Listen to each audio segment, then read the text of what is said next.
Hello, I'm Caroline New from Quantum Values Mastering Leadership. I have a question for you. What's next for you?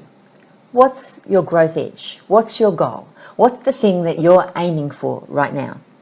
In the last week, I've had conversations with two clients, both very senior executives in their respective organisations, and they wanted to talk about how they were going to develop themselves and their teams to the next level to enhance their leadership. They recognise that in developing their staff, not only are they ensuring that they're more productive and performing at a higher level right now, but they're actually equipping them for future success, and they're building loyalty and maximising the chances of keeping those staff within the business because of their willingness to invest in their growth and development.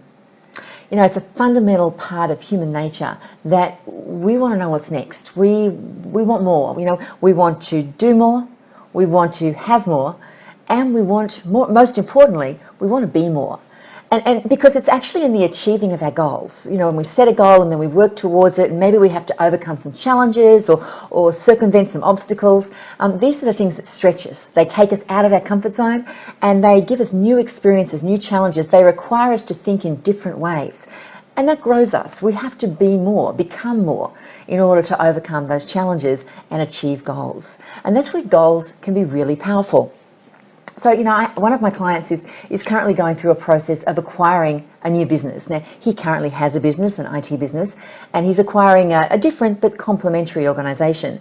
And the process of going through the due diligence, to make that sale happen, and as he begins that process of actually integrating the two businesses together, lots of challenges. And he's really being stretched, and he's having to really, learn a lot of things and really approach his problems and challenges in a creative way and engage with staff in different ways to do it. And he's loving the challenge. It's really stretching him and growing him. And he knows that the person he's becoming through this process is really equipping him for future leadership challenges and growth challenges. And it's allowing him, this acquisition is allowing him to achieve his goals. And so it's very rewarding and fulfilling. So what's your goal? Do you want more sales? Do you have a major sales target that you're working towards? Do you want a promotion, or do you want to win a major project? Or perhaps, you're aspiring to a board level role. Whatever it is, it's great. It's really powerful to clarify your goal, get really clear about it, and write it down. Research has shown that only around 3% of people actually write down their goals.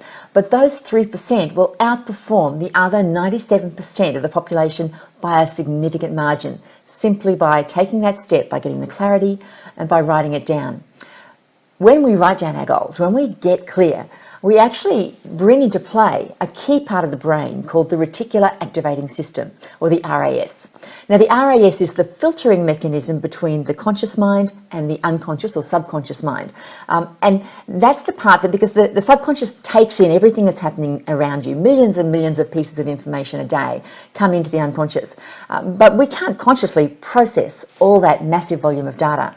And the RAS will filter in or bring up to your attention and your conscious attention the things that it believes are important to you. So if you've set a goal, say you want to go to Fiji, or let's use that as the example, then you'll suddenly start seeing things about Fiji and travel to Fiji and opportunities to go to Fiji, because your RAS is now filtering information according to that goal to make sure that you're aware of everything that would be useful for you in achieving that goal. Same with any goal you set. You want to achieve sales, you'll see, information about sales, strategies, trainings, whatever. They'll start to come to your attention. If you want to become, a board director, then you'll start to see or have conversations with people about, maybe the Australian Institute of Company Directors course that you need to do, or not-for-profit boards that you might volunteer on. Whatever it is that's going to give you the learning, the knowledge, and the experience that's going to help you achieve that goal. And if you do write it down, then it gives you the opportunity to reverse engineer it. Because whenever we set a goal, we're in lag, right? So I'm here and I have a goal that might be 12 months out.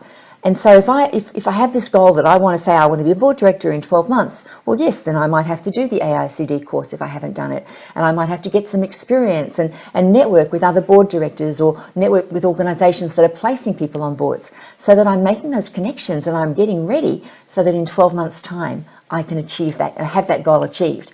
And so once I've set the goal, then I need to look at, well, okay, if that's where I want to be in 12 months' time, what do I have to have achieved in 9 months' time or 6 months' time? Where do I need to be in terms of my journey in 3 months' time, in 1 month's time? In fact, what do I have to do in the next 24 hours to progress that goal and start that journey and make that happen? Because it's the things we do methodically along the way to our goals that actually help us achieve them, not the big rush at the finish line where we try to cram things into it and make it happen in a hurry. You know, serious life goals and professional goals, they take time, and they take education and learning and experience. And so you need to start, and you need to implement, and you need to move forward with that goal as soon as possible. It's Einstein who said that the definition of insanity is doing the same thing over and over again and expecting a different result. Einstein knew that it requires a new level of thinking to take you to the next level of success. And so that means developing yourself either through experience, through on-the-job learning, through training, coaching, whatever it is. And perhaps if for you, you know, raising your leadership knowledge and skills is something that you want to do that's going to help your journey, then you might want to consider leadership coaching as a possibility for you. And if that's something you want to talk about, just reach out, leave a comment below, and we can have a conversation. We'll engage in a scoping call and find out whether Quantum Values can help you on your journey. Regardless of what your goals are, take the time to clarify them, write them down, set the milestones, and implement. Work towards them. I wish you every success in your journey and in achieving your goals.